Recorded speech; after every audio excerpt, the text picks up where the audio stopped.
Hey guys, so today we're going to do something different. This video is going to be a little bit more personal, and I will tell you how I started to speak English in 3 months, how I lived in the United States and in South Africa, and also, since some of you think that my level of English is below intermediate, I decided to do the whole entire video in English, but the subtitles below can help you out with that.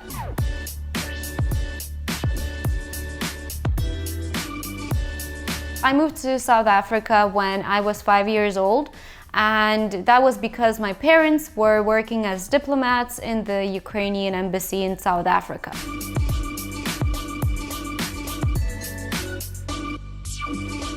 Since I was 5 years old, I went to first grade in South Africa, and I didn't know how to read or write in Russian or Ukrainian, so needless to say that I didn't speak a word in English, and it was my first experience with English in this first grade.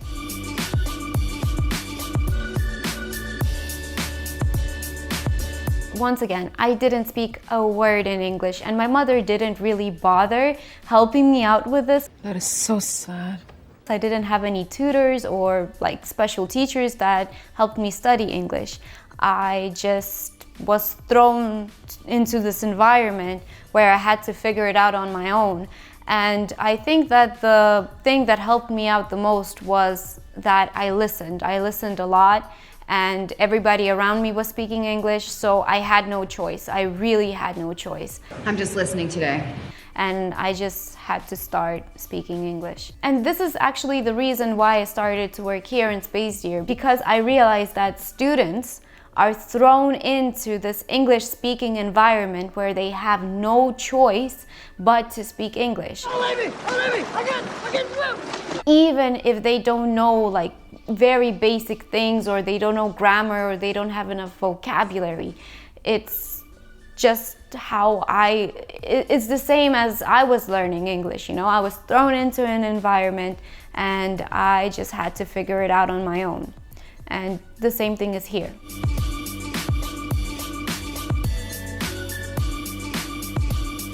So I was studying in South Africa for 3 years, and it was from 1st to 3rd grade. And when I finished 3rd grade, we moved back to Ukraine for a couple of years, and I really realized that difference between the South African school system and a Ukrainian school system. In South Africa, I could do whatever I want, not like kill people and, you know, throw shit around. No, nothing like that. But I had room to make mistakes. Nobody punished me for making a mistake, or for being wrong, or for not knowing the language, you know. Everybody treated me with respect and gave me this opportunity. But when I came back here, and this was the 3rd grade, so I was like 8 or 9 years old, I had a teacher. I went to a Russian school. This teacher, she knew that I couldn't read or write in Russian, because most of my time I spent speaking in English, and honestly, once we came back to Ukraine from South Africa, it was very difficult for me to speak in Russian, even with my family.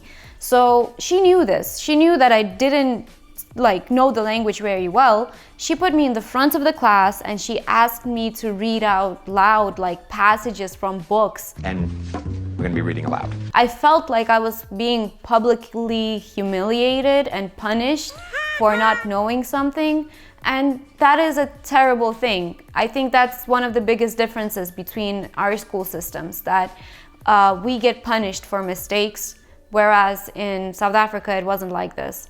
It was just like room for development. I tell this to students all the time: don't be afraid to make mistakes, because I feel like they have this trauma from their school, you know, that, oh, if you say something wrong, you will get a low mark, or we will give you a 2, or blah, blah, blah, you know.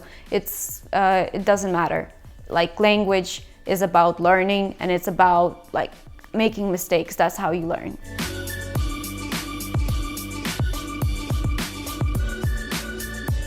After South Africa, we came back for a few years to Ukraine, and then my dad got another job in the embassy in the USA.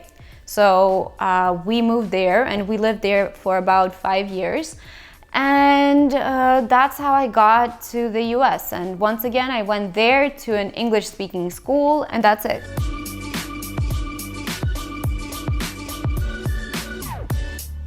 So since my dad was working in Washington, D.C., we lived in that D.C. area. And first we lived in Maryland, that's one of the states, and then we moved to Northern Virginia, which is a different state, and they actually have a different school system. So there was even a bit of adaptation with that.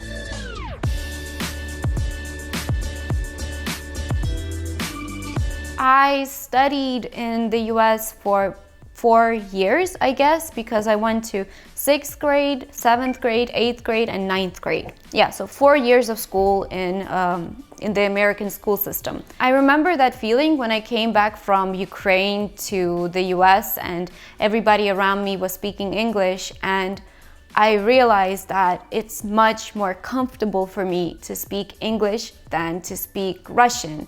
And I think that's because I had this like trauma with my 3rd grade teacher who humiliated me for speaking Russian, or Ukrainian. She also humiliated me for that as well.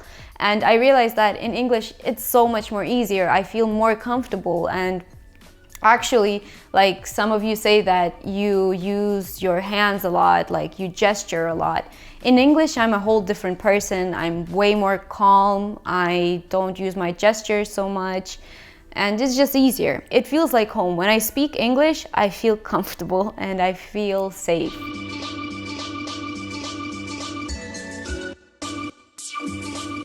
In Ukraine, and I think in most CIS countries, you go to the same school for 11 years. And it's the same people, you have the same class, maybe like this class changes 2 or 3 times.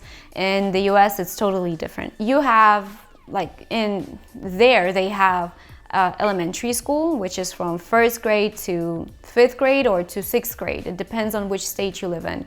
And then you have elementary school, which is usually 6th, 7th, and 8th grade. And then you have high school, 9th grade, 10th grade, 11th grade, and 12th grade.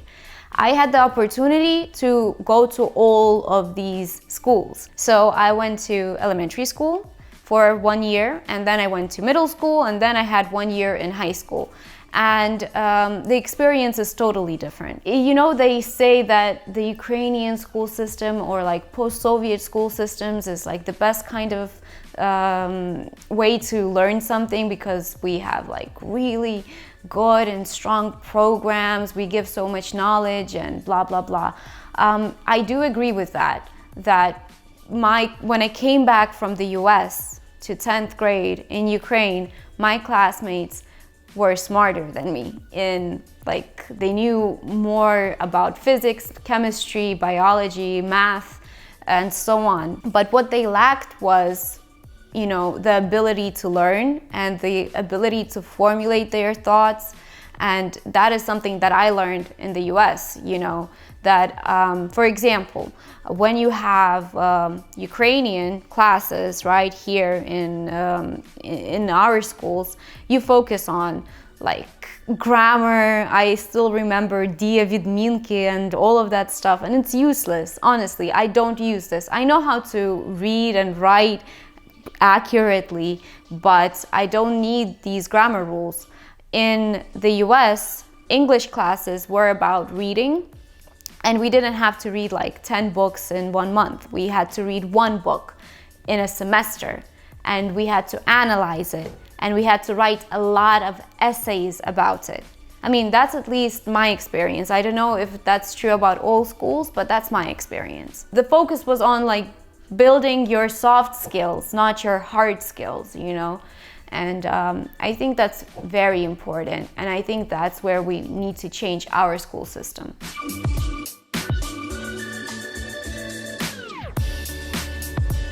So what I want to tell you with my story and like my main message here is that if you want to speak English, just do it. Just do it! I was lucky enough to have an opportunity to be thrown into this English-speaking environment. I know many of you don't have this opportunity, but you can imitate it. You can simulate this environment. You know, I don't want to like do some self-promotion, but here in our classes, we do simulate this environment. But also in online classes, we do the same. We don't use usually Ukrainian or Russian, your native language. During this time, we try to push you to speak this language. Another thing, listen a lot. I spoke about this before. As the more you listen, the more your brain adapts to the sounds, it recognizes word patterns and like these sentences and so on. Listen a lot. And the third thing, don't be afraid to make mistakes. That will bury you, and you will never speak fluently if you're scared to speak. First, develop your fluency and then develop your accuracy. And I think, in my opinion, that's the best way to learn a language. I know many teachers probably will not agree with me, but I don't know. I feel that this approach works best, and this is the approach that I have been using with my students. And also, one more thing, I know that Elon Musk says that probably in a couple of years we will not even be speaking with each other. Well, not in a couple of years, maybe in like 10 years or so. We will not use communication, verbal communication, because everything will be done through a computer. Now, I think that's true, but on the other hand, knowing another language and speaking another language, it's like having another personality, it's having another view of life, and it's so deep in our consciousness, the way that we express ourselves and the way that, you know, a language can help you express your thoughts can be totally different, and you will open a new world for yourself once you start speaking another language fluently, and you will see a really great difference in your mindset and worldview. And don't forget to subscribe, to give us your likes, to write a comment, tell us what you think about this format. Do you want me speaking English all the time, or would you want me to go back to speaking my native language? So subscribe, give us your likes.